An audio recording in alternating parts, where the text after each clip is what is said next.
we've seen Boko Haram regroup and regroup and regroup. What is your answer to that? That you have in some way fed the insurgents? The problem is that I think we've talked to international community. Let's find out the funding. When they started surrendering, by the time we left, so as we speak, we have over 120,000 that have surrendered.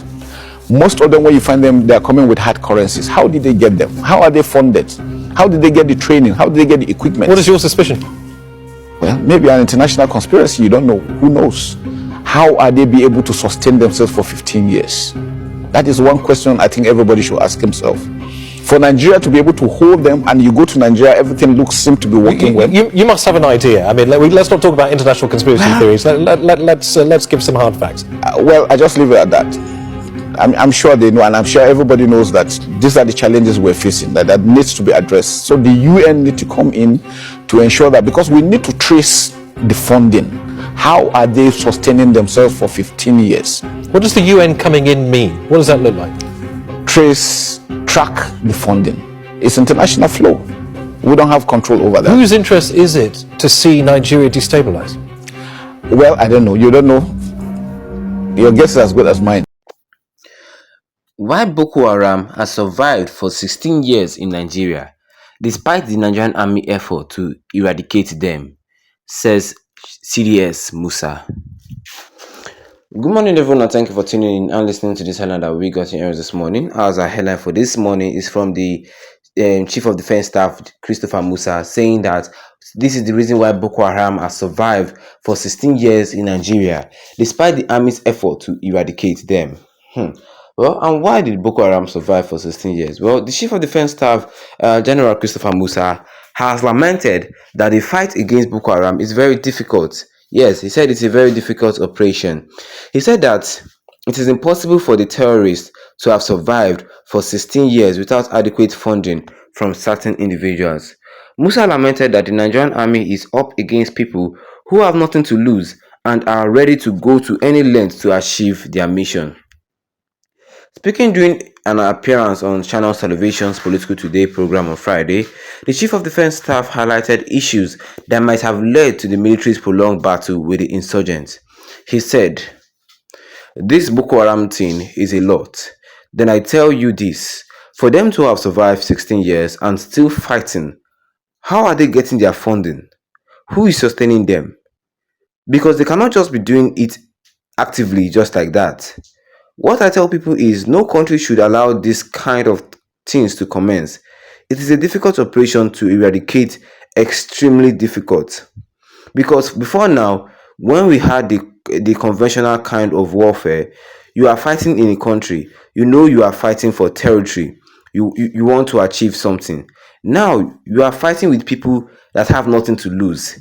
It is an ideology they have in their mind.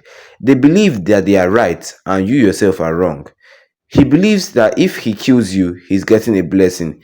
If you kill him, he's going to heaven. That is absolutely nothing to lose. That makes it very, very difficult, and it's not written in their forehead. So how do you identify who is who? And they realize that we obey international law. They don't. So what do? They use human shield. Anytime they have anything, they go with people so that you cannot attack them. You cannot shoot, and that's what makes it so difficult. When people say, why is it taking so long? It is very, very difficult. It's a very, very difficult operation to do, because if you make the mistake, you kill some people, and your country comes after you. And if you don't kill them, that's a terrorist, they still come after you. So in both ways, you are the one receiving it at the end. Well, because you are wearing a uniform, you can be identified. You are the law. Yes, you are by law, constituency held down on certain things that you must obey. So those are the issues we are facing. You know, like I told you, if it was conventional warfare with the equipment amendment we have now, we'll go to a community and flatten the entire community where they live. We'll end this in one very short time, but you can't do that anymore. And that was what I was said here concerning this headline today this morning, which says that why Boko Haram has survived for 16 years in Nigeria despite the army's effort to eradicate them, says Chief of Defense Staff Musa. Maybe you guys heard it from me this morning, because Musa made points. Yes, Musa made points. He said that this Boko Haram of a thing, you might be wondering, these people are still alive up to now, they're still fighting them in the north. They have survived now for 16 years. And how is that possible? Number one, nobody can deny the fact that Boko Haram is not being funded. They are being funded because of the question is, how did they get their money? How did they get their weapons? They are buying it. How did they get their ammunition? Yes, they are buying it. Who is giving these people money? Like, who is funding these people? For 16 years, what have they been doing? There's somebody that is funding them. That one, yes, we know, we'll still get to that. And again, they are fighting people that don't have anything to lose. They don't care about their life. Because this Boko Haram think that, according to Musa, they think that they are right and you are wrong. So if they kill you, if they kill you, they feel that they are going to get a blessing. And if you kill them, they feel that they are going to go to heaven. I don't know what type of religion, because I'm sure that this is not Muslim. Yes, I'm sure that this is not Muslim. I don't know what type of religion this Boko Haram they've intoxicated themselves with. Yes, they've brainwashed themselves with religion. I don't. What is their goal? Like, what is their goal? What do they actually want? Is it to turn Nigeria into a one religion country or what? Even Musa said that if we were fighting for territory, like if it was a warfare and we're fighting for land, we can just go there and flatten the place, like kill all of them. But we cannot do it because these people, they hold hostages every day. They kidnap people, use them as shield. Knowing fully well that the Nigerian army cannot just come here and kill, because if you kill innocent people, your country, yes, your country will discipline you. And if you don't kill the terrorists, your country will still discipline you. So that is why it's a very, very difficult task. So it's not their fault. Yeah, it's not the fault. But do you know what I would say? Well, if I was the Nigerian chief of defense staff or the head of the army, I would say no matter what, you see, let us go there and kill these people down. Kill them. It is either us or them. Let us go there, kill them. Let us kill them. Let us erase them from this earth.